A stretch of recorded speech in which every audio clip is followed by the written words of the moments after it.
خبر شامل کرتے ہیں میرپور آزاد کشمیر سے۔ تنظیم غیر جریدہ فنی ملازمین محکمہ برقیات ڈسٹرکٹ میرپور کا assistant lineman Tanveer Ahmad پر قاتلانہ حملہ کرنے اور تنویر احمد کو شدید زخمی کرنے پر ملزم ارشد بلو کے خلاف چوک شہیدہ میں شدید احتجاج۔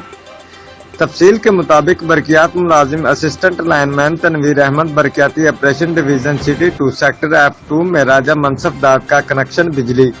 بقایا جات 1,28,800 منقطع کر رہا تھا کہ ملزم ارشد بلو نے اپنے 2 ساتھیوں سمیت اسلحہ سے لیس تنویر احمد پر قاتلانہ حملہ کر دیا، جس کی وجہ سے تنویر احمد کو ارشد بلو نے پستول کے بٹ مار کے ملازم برقیات تنویر احمد کو شدید زخمی کر دیا۔ اس دوران ملزم ارشد بلو نے تنویر احمد پر فائر بھی کیے، جو تنویر احمد اتفاق سے بچ گیا اور اس وقت DHQ ہسپتال میں انتہائی نگہداشت میں زیر علاج ہے۔ اس احتجاج میں سردار مسعود، سردار معروف، ساجد حسین، شاہ لائن سپرنٹنڈنٹ پلمنڈا ہمراہ سٹاف غیر کیسر، Shah line superintendent Abrar but,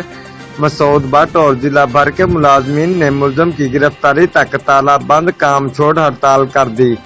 report Raja Shaukat, tehsil reporter, Geo express news, Mirpur Azad Kashmir.